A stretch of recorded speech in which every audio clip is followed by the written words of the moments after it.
Beliau itu bertemu nasabnya dengan Nabi SAW di Murrah bin Ka'ab bin Lu'ay. Bentar. Nasabnya ketemu sama Rasulullah SAW. Ketemu.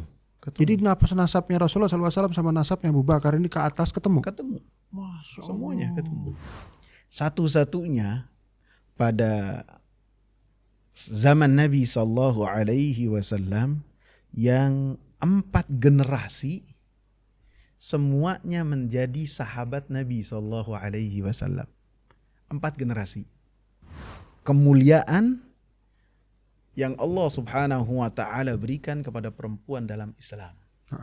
Pada zaman jahiliyah, perempuan bukan hanya dipandang sebelah mata, tidak dilihat sama sekali.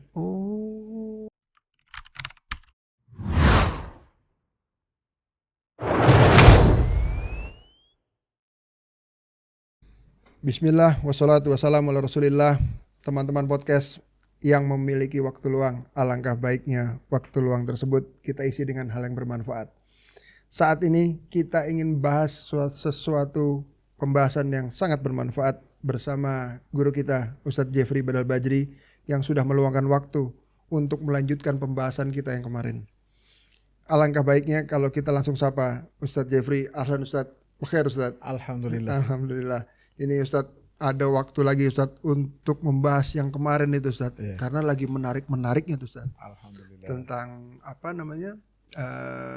setelah wafatnya, pasca wafatnya Rasulullah SAW. Tapi sebelum kita lanjut ke situ Ustadz, ada beberapa hal yang kami ini orang awam ini masih belum terlalu mengenal. Kenapa kok Abu Bakar? Siapa ini Abu Bakar Ustadz? Betul.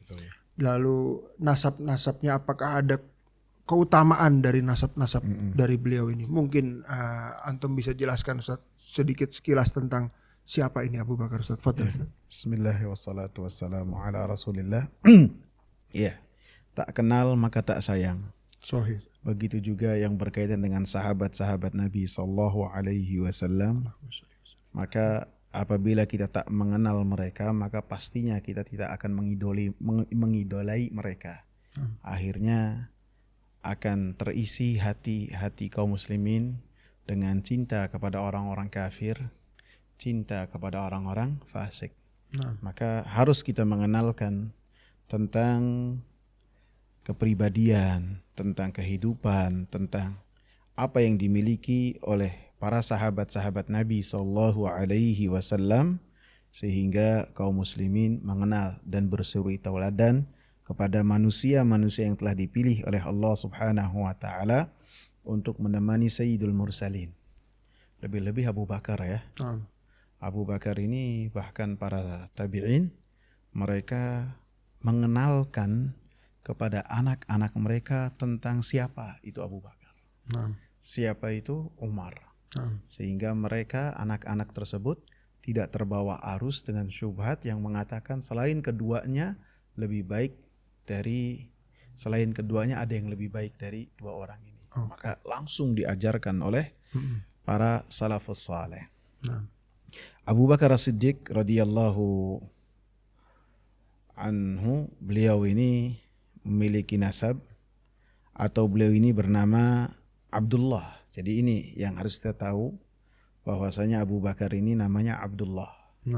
Dan Abu Bakar ini adalah julukan. Julukan yang beliau miliki, dan julukan tersebut lebih dikenal daripada nama aslinya. Jadi julukan lebih dominan. Bahkan kalau kita tanya pada kaum muslimin yang awam, siapa nama Abu Bakar? Mungkin kebanyakan tidak tahu. Siapa nama Abu Hurairah? Bingung. Siapa? Loading dulu. Karena apa? Namanya itu sampai hilang karena ditelan oleh julukan-julukan yang lebih menempel kepada mereka, termasuk Abu Bakar. Beliau ini namanya Abdullah. Dan ayahnya julukannya adalah Abu Quhafah. Abu Quhafah ini namanya Utsman. Utsman bin Amir. Nah, Abu Quhafah memiliki sepupu yang bernama Abdullah ibn Jud'an. Abdullah ibn Jud'an ini dikenal dengan orang yang paling dermawan di sejarah orang Arab jahiliyah. Oh, subhanallah. Paling dermawan. Nah. Dan dia kerabatnya bisa dikatakan pamannya Abu Bakar. Nah. Maka Abu Quhafah memberikan nama kepada putranya itu Abdullah supaya sama dengan sepupunya, saudaranya yang dikenal dengan kedermawanannya yang luar biasa. Jadi sehingga tidak aneh suatu ketika Aisyah radhiyallahu anha bertanya kepada Rasulullah sallallahu alaihi wasallam, bagaimana nasibnya itu Abdullah bin Juda'an? Di surga apakah di neraka nantinya? Karena beliau masih zaman jahiliyah pada saat itu. Ya. Dan yang ditanyakan oleh Aisyah radhiyallahu anha ini saudara kakeknya, jadi bukan orang lain. Keluarganya. Ya. Yang dermawan. Ya, makanya Nabi sallallahu alaihi wasallam mengatakan innahu lam yakul yauman Allahumma ighfir li yaumaddin. Ya Allah, dia itu tidak pernah berkata dalam satu hari pun berdoa, ya Allah ampunilah aku di hari pembalasan. Artinya dia tidak memiliki iman, tidak memiliki tauhid. Keimanan sebesar apapun, amalan sebesar apapun, apabila tidak dibina di atas keimanan, di atas tauhid yang benar, maka amalan tersebut tidak diterima oleh Allah Subhanahu wa taala. Sehingga Abdullah bin Jud'an maka ketika bertemu dengan Allah, amalannya menjadi wa qadimna ila ma amilu faja'alnahu haba'an mansura. Akan menjadi debu yang berterbangan, tidak diterima. Karena apa? Tidak bertauhid, tidak beriman kepada Allah dan Rasulnya. Jadi keluarganya ini termasuk dari orang-orang Quraisy, dan beliau cabang dari Quraisynya itu dari At-Taimi, karena Quraisy itu banyak. Kalau Nabi Bani Hashim, Umar Bani Adi, Uthman Umawi. Maka Abu Bakar As-Siddiq radhiyallahu anhu itu dari Taimi bin Murrah bin Ka'ab bin Lu'ay bin Ghalib bin Fihr. Ghalib bin Fihr ini adalah yang kemudian dijuluki sebagai Quraisy. Jadi Quraisy itu namanya Ghalib bin Fihr. Atau itu Fihr itu sendiri yang akhirnya diberi nama Quraisy. Dan beliau itu bertemu nasabnya dengan Nabi sallallahu alaihi wasallam di Murrah bin Ka'ab bin Lu'ay. Bentar. Nasabnya ketemu sama Rasulullah sallallahu alaihi wasallam. Ketemu. Jadi nasabnya Rasulullah sallallahu alaihi wasallam sama nasabnya Abu Bakar ini ke atas ketemu. Semuanya ketemu. Jadi karena masih bagian dari Quraisy, walaupun bukan menjadi kerabat dekat. Nah. Jadi muter-muter di situ saja, namanya ketemu dan ketemu. Masya Allah. Kemudian yang berkaitan dengan nasab ini, Abu Bakar As-Siddiq radhiyallahu anhu dikenal dengan nasabatul Arab. Ahli nasabnya orang-orang Arab. Jadi apabila ada orang itu bertanya tentang nasab si fulan dan si fulan, mereka bertanyanya kepada Abu Bakar As-Siddiq radhiyallahu. Dia menguasai. Bukan hanya nasabnya orang Quraisy, bukan. Iya. Nasabnya orang Arab. Dia hafal. Jadi ini kelebihan, dan saya dapati emang di beberapa orang Arab yang memiliki keahlian untuk menghafal nasab itu bukan semua, hanya beberapa orang saja. Jadi di kepalanya itu nama semua dokumen tentang si fulan. Dan ini termasuk keistimewaan yang dimiliki oleh Abu Bakar. Kemudian juga keistimewaan yang dimiliki keluarga Abu Bakar As-Siddiq radhiyallahu anhu, satu-satunya pada zaman Nabi sallallahu alaihi wasallam yang 4 generasi semuanya menjadi sahabat Nabi sallallahu alaihi wasallam. 4 generasi. Jadi 4 generasi ini semua jadi sahabat. Ya. 4 generasi. Dari Abu Quhafah sahabat Nabi. Dia melihat dan beriman kepada Nabi. Bertemu dengan Nabi dan memeluk Islam pada ketika Nabi sallallahu alaihi wasallam membebaskan kota Mekah di bulan Ramadan tahun 8 Hijriah. Ya. Kemudian tentu Abu Bakar sendiri. Kemudian anak-anaknya beriman kepada Nabi sallallahu alaihi wasallam, termasuk Asma bahkan yang mengurus Nabi sallallahu alaihi wasallam ketika Nabi sallallahu alaihi wasallam di Gua Thaur. Oh, pas hijrah itu, Ustaz? Pas hijrah. Itu emang gaweannya dan kesibukannya Asma, itu beliaulah yang mengirim makanan kepada Nabi sallallahu alaihi wasallam dan Abu Bakar. Dan pada saat itu beliau sudah beriman. Dan kemudian satu di antara anak-anaknya Asma yang lahir pada tahun 1 ataupun 2 Hijriah, termasuk kelahiran yang pertama di kota Madinah setelah Nabi Shallallahu Alaihi Wasallam datang dan hijrah ke kota Madinah, adalah dari rahimnya Asma ini, yaitu putranya yang bernama Abdullah ibn Zubair. Sahabat juga itu? Sahabat. Jadi 4 generasi ya? 4 generasi, semuanya adalah radhiyallahu anhum. Cuma dimiliki oleh Abu Bakar, keluarganya Abu Bakar As-Siddiq radhiyallahu anhum. Tidak ada yang lain. Tidak ada. Hanya dimiliki oleh Abu Bakar dan keluarganya. Sehingga para ulama mengatakan ketika Abdullah bin Zubair lahir, Zubair ini sepupunya Nabi ya. Dari anak dari bibinya Nabi. Ketika Abdullah bin Zubair lahir, maka kaum muslimin bertakbir. Karena bantahan buat orang-orang yang mereka membenci kedatangan Nabi Sallallahu Alaihi Wasallam ke kota Madinah. Termasuk orang-orang Yahudi. Orang-orang Yahudi mereka menebar teror berupa keyakinan yang mereka tebar dari mulut-mulut mereka yang berupaya memadamkan cahaya Allah Subhanahu wa taala, bahwasanya Muhammad ini pembawa sial. Oh, subhanallah. Setelah datang ke kota Madinah tidak ada yang melahirkan. Oh, subhanallah. Tapi setelahnya dibantah dengan kelahiran Asma. Asma melahirkan dan keluarlah Abdullah, sehingga kaum muslimin mereka bertakbir. Sehingga ahli sejarah mengatakan beda takbirnya ketika lahirnya Abdullah dengan takbirnya ketika Abdullah ini wafat. Oh, itu berapa lama Ustaz sampai Abdullah itu wafat? Tahun 70-an Hijriah. Pada saat itu beliau menjadi khalifah untuk kaum muslimin. Oh, Masya Allah. Di kota Mekah. Beliau menjadikan kota Mekah sebagai ibu kota. Perbedaan takbirnya di mana maksudnya? Yang pertama mereka bersyukur dan para sahabat Nabi. Adapun yang kedua, mereka berkabung. Bukan. Mereka adalah orang-orang yang berbahagia dengan wafatnya Abdullah bin Zubair, karena mereka adalah pasukannya Hajjaj bin Yusuf Ats-Tsaqafi. Oh, berkalangan musuh. Iya. Jadi mereka adalah pemberontak yang membangkang kepada Abdullah ibn Zubair. Dan ini semuanya adalah seperti yang kita sebutkan, termasuk dari keutamaan keluarganya Abu Bakar As-Siddiq radhiyallahu anhu. Masya Allah. Jadi Ustadz, beliau ini termasuk yang nasabnya baik, yang keluarganya 4 generasi sahabat semua. Lalu anak beliau kalau nggak salah Ustadz ya, yang menjadi istrinya Rasulullah SAW, Aisyah. Luar biasa.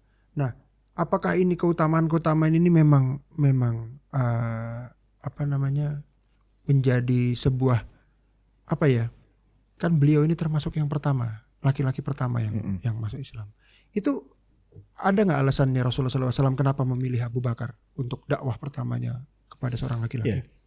Pertama, Abu Bakar As-Siddiq radhiyallahu anhu adalah orang yang dekat sekali dengan Nabi Sallallahu Alaihi Wasallam. Bahkan semenjak Nabi Sallallahu Alaihi Wasallam sebelum diangkat oleh Allah menjadi Nabi dan Rasul. Udah temenan duluan mereka. Jadi udah sangat mengenal sekali Muhammad ibn Abdullah. Jadi sudah mengenal. Sehingga ketika Nabi Sallallahu Alaihi Wasallam diangkat oleh Allah Subhanahu Wa Taala menjadi seorang nabi dan seorang rasul, beliau termasuk orang-orang yang pertama. Ada 4 orang atau 5 orang yang pertama masuk Islam. Beliau salah satunya. Yang pertama Khadijah, istri Rasulullah SAW. Kemudian Waraqah ibn Naufal, pamannya Khadijah kalau nggak salah. Sepupu. Sepupunya Khadijah. Kemudian Abu Bakar. Nah itu. Kemudian Ali. Oh, Ali bin Abi Thalib. Ya. Kemudian Zaid ibn Harithah radhiyallahu anhum. 5 orang pertama yang mereka masuk Islam dalam waktu yang sangat berdekatan sekali. Walaupun para ulama secara itlak mengatakan yang pertama sekali masuk Islam Khadijah tentunya. Pastinya istrinya. Dan ini kemuliaan yang Allah Subhanahu wa taala berikan kepada perempuan dalam Islam. Pada zaman jahiliyah perempuan bukan hanya dipandang sebelah mata, tidak dilihat sama sekali. Bahkan keberadaan mereka dianggap sebuah kehinaan. Dalam Islam diangkat dan dimuliakan. Yang pertama beriman kepada Sayyidul Mursalin siapa? Perempuan. Iya, perempuan. Yang pertama mati dengan penuh kemuliaan, mati syahid, siapa? Perempuan, Sumayyah. Jadi Islam mengangkat perempuan. Jadi saya sebutkan kembali 5 yang pertama Khadijah yang pertama. Kemudian di antara yang sisa ini maka para ulama mengatakan siapa yang lebih dulu untuk memeluk Islam. Maka para ulama memperinci. Adapun yang pertama memeluk Islam ketika Nabi SAW masih diangkat menjadi nabi dari kalangan laki-laki dewasa, itu adalah Waraqah.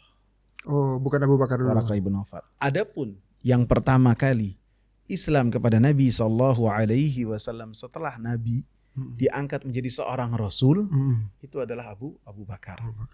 Adapun Ali radhiyallahu anhu adalah orang yang pertama memeluk Islam dari kalangan anak-anak, karena pada saat itu usianya masih kecil. Masih kecil. Masya Allah. Adapun Zaid bin Harithah yang pertama kali memeluk Islam dari kalangan budak belian. Jadi Zaid bin Harithah ini budak. Ya, budak belian yang kemudian diangkat oleh Nabi SAW menjadi anaknya, dimerdekakan sehingga dinamakan sebagai maula. Yang tadinya budak kemudian menjadi orang merdeka. Jadi semuanya memiliki awaliyah, keutamaan pertama. Ya, luar biasa. Lah, beliau ini kan dari sahabat-sahabat Rasulullah SAW ini kan ada yang masuk Islam melalui dakwahnya Abu Bakar, Ustaz. Yeah. Itu siapa saja, Ustaz? Sahabat-sahabat yang masuk Islamnya itu melalui dakwahnya beliau. Yeah. Disebutkan bahwasanya yang termasuk pertama-tama ataupun yang memeluk Islam dari tangannya Abu Bakar As-Siddiq radhiyallahu anhu, diantaranya adalah pembesar sahabat. Seperti Abdurrahman ibn Auf.